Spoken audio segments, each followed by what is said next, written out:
और अर्जुन साथ साथ कहीं घूम रहे थे। तभी अचानक अर्जुन की नजर एक गरीब भिखारी पर पड़ी। अर्जुन पर दया आ गई। अर्जुन ने सोचा क्यों ना इसकी निर्धनता आज खत्म कर दे, और अर्जुन ने स्वर्ण मुद्राओं से भरी हुई एक थैली उसको दान कर दी और कहा, आज से गरीबी का जीवन कतई नहीं।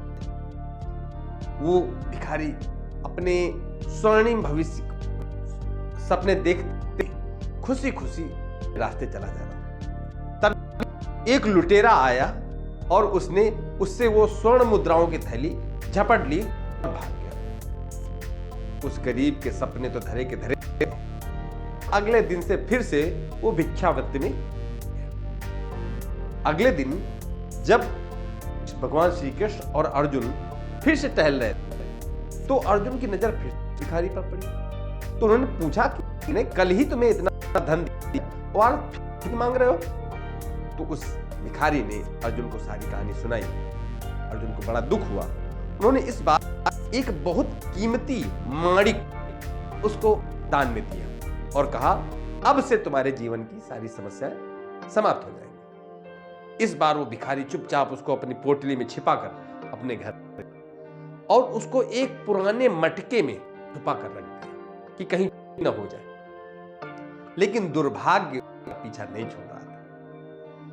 वो जब सो गया तो उसकी पत्नी पानी लेने जा रही थी, तो जिस घड़े में वो रोज पानी के लाया करती थी वो घड़ा टूट गया। तो उसने सोचा क्यों ना घर में जो पुराना मटका रखा हुआ है उसी से पानी भर और उस मटके को वो नदी में पानी चला गया। और जैसे ही उस मटके को पानी में डुबाया के बहाव में वो माणिक नदी में बह गया। जब सुबह उस भिखारी ने देखा वो मटका कहां गया, उसके मटके के अंदर जो माणिक रखा है वो कहां गया, तो वो समझ गया कि दुर्भाग्य मेरा पीछा नहीं छोड़ सकता। अगले दिन फिर से वो भिक्षा मांगने पहुंच गया। जब अर्जुन से मुलाकात हुई तो अर्जुन ने उससे पूछा, इस बार तुम्हें क्या हो गया? तो फिर से कहानी सुनाई कि किस तरीके से माणिक भी पानी ला गया। अर्जुन समझ गए कि इस बेचारे का दुर्भाग्य इसका साथ नहीं छोड़ सकता।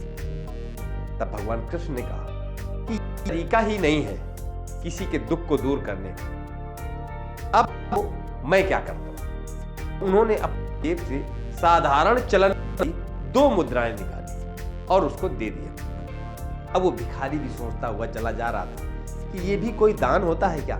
इससे तो हम दोनों में से किसी का भी पेट नहीं भरेगा। लेकिन वो उस 2 मुद्राओं को लेते हुए चला जा रहा था कि देखा एक मछुआरा मछली पकड़ रहा था और मछली जाल से निकलने के लिए तड़प रही थी। उस भिखारी को उस पर दया आ गई। उसने उस मछुआरे से सौदा किया और 2 मुद्राओं में उस मछली की जान अपने हवाले कर ली और उस मछली को अपने कमंडल में डाला और उसमें पानी डाला के जाने लगा कि उसको फिर से नदी में छोड़ देंगे। तभी मछली ने वही माणिक जो उसको भगवान कृष्ण के साथ में अर्जुन ने दिया था, तो वही माणिक उसने उस कमंडल में उगल दिया। उस भिखारी को बड़ा आश्चर्य हुआ कि क्या मेरा सौभाग्य इस तरह से पलट भी सकता है, और उसने वो माणिक निकाल लिया और मछली पानी में छोड़ दिया। और ये जब माणिक मिलते ही जोर से चिल्लाया कि अरे मिल गया मिल गया।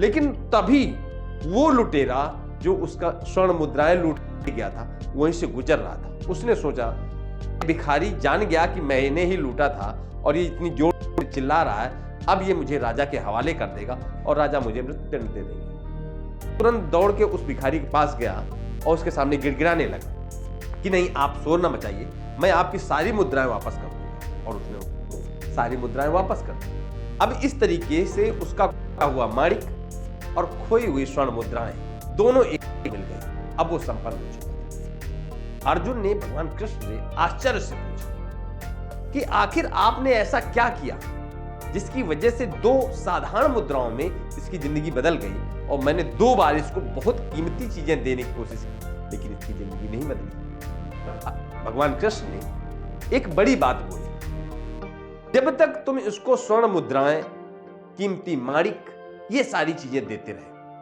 ये केवल अपने सुख के विषय में सोच रहा था। लेकिन जब इसको 2 साधारण मुद्राएं दी तो ये अपने सुख के विषय में सोच ही नहीं पाया, ये दूसरों के दुख के विषय में सोच रहा था। जब तक कोई अपने सुख के विषय में सोचेगा तब तक बहुत सारी समस्याएं उसके आप बनी रहेगी, दुर्भाग्य उसका पीछा नहीं छोड़ सकता। जब लोग दूसरों के दुख के विषय में सोचना शुरू करते हैं, इसका वो ईश्वर का कार्य करना शुरू कर देते हैं, और जिसके साथ ईश्वर हो जाता है उसके आसपास दुख, भाग्य जैसी चीजें नहीं। अगर कहानी आपको पसंद आए तो अपने दोस्तों के साथ शेयर जरूर करें।